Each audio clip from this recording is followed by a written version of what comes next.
Have you ever wondered why we live as if we'll never die, and yet die having never truly lived? Seneca once said, "He who learns how to die unlearns how to be a slave," because the moment you stop fearing death, you begin to live freely.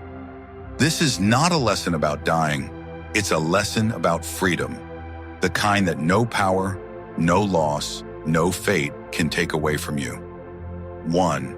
The oldest fear of humanity. Since the dawn of humankind, when we first realized the fragility of life, we also became aware of a shadow that followed every step we took: death. There is no fear more ancient, deeper, or quieter than this. It hides within every decision, every dream, every action. We call it by many names: fear of loss, fear of separation, fear of time passing, fear of meaninglessness. But at its root, it is all the same: the fear of death.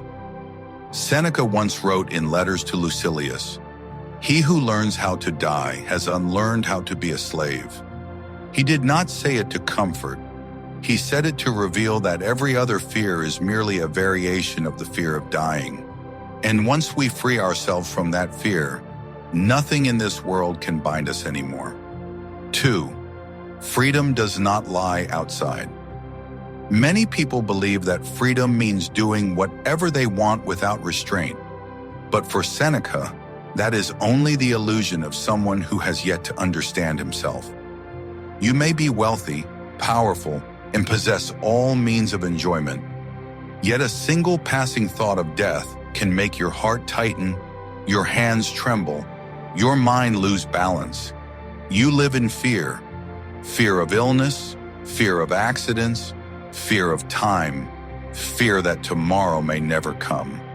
And within that fear, you lose your freedom. Seneca said, "No man is more a slave than he who is afraid of losing his life." That is the paradox of the modern world. We speak endlessly about freedom, yet most people live imprisoned by the fear of their own ending. They live defensively. They dare not love fully, dare not take risks, dare not follow their own path, afraid that if they fail, if they lose, they will suffer. But the Stoic sees differently. Everything can be taken from you, except your virtue and inner tranquility. 3. Acceptance, the doorway to freedom. Stoicism does not teach us to flee from death, nor does it teach us to seek it. It teaches us to accept it. Death is the most natural of all natural things. If we do not tremble before the sunrise or the sunset, then why should we fear another kind of sunset? The one that marks the close of our own life. Seneca wrote, "As soon as we are born, we begin to die. Each passing day brings us closer to the end." In other words, we are always dying little by little. Death is not a sudden event. It is a process we are already living through, breath by breath. Once we realize this, we no longer see death as an enemy. We see it as a silent companion, reminding us that time is limited, that every moment is precious, that living is not about stretching existence endlessly, but about being fully present in every single instant. 4. The one who does not fear. Death cannot be controlled. Seneca and his fellow Stoic philosophers, Epictetus and Marcus Aurelius, all share the same insight. When a person no longer fears death, he becomes unconquerable. The powerful may strip away your possessions, your position, your reputation, but they cannot control one who has overcome the fear of losing everything. Epictetus was a slave, yet his mind was freer than those who ruled over him. Seneca was a tutor to an emperor, but he understood that true power lies in serenity. And Marcus Aurelius, ruler of the known world, still wrote in his journal, "Death smiles at us all. All we can do is smile back." Those who do not fear death are not broken by loss. They do not bow before threats. They are not driven by ambition or fear. They are free because they have nothing left to lose except their own dignity. 5. Live as if you were ready to depart. Seneca once advised Lucilius, "Live each day as if it were your last, but do not let it be your last in despair." That does not mean being pessimistic. On the contrary, it is the most awakened way to live. When we treat each day as a final gift, we no longer waste it on anger, arguments, or regret. We choose kindness over pride. We choose silence over noise. We choose authenticity over performance. And strangely, in the very moment we accept the possibility of dying, we begin to live more powerfully than ever before. No longer do we fear time passing, for we have learned to measure its worth. No longer do we fear being forgotten, for we have understood that living deeply matters more than living long.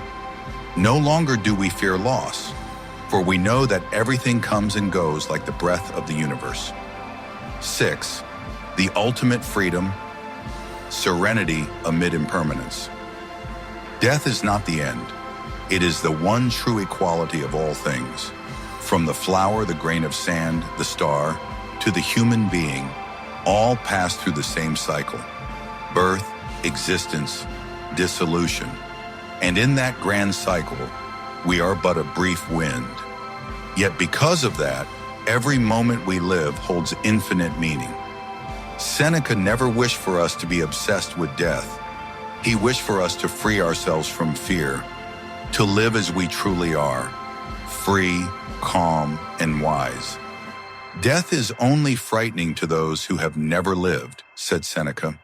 And perhaps that is the deepest message of all. We cannot choose how we die, but we can choose how we live, so that when death arrives, there is nothing left to regret. 7. The lesson ultimate freedom does not lie in power or wealth. It lies in the state of being unafraid. The one who does not fear death is free from all chains, those of society, of others, and of himself, because he has made peace with the only certainty of life. Then every morning becomes a gift. Every breath becomes a song. Every day becomes an act of courage. To live as Seneca teaches, to live as if you were already ready to die, is not to shorten life, but to expand it endlessly within every passing moment. 8. A closing reflection. If these words awaken something within you, a quiet strength, a deeper calm, a hunger to understand life through the lens of philosophy, then stay with us. Follow this channel to keep walking the path of Stoic wisdom, where the voices of Seneca, Epictetus, and Marcus Aurelius still echo through time. Each video is not just a lesson, but an invitation to slow down, to think, and to live with greater clarity and depth. Let us continue learning how to live, and how to live well together.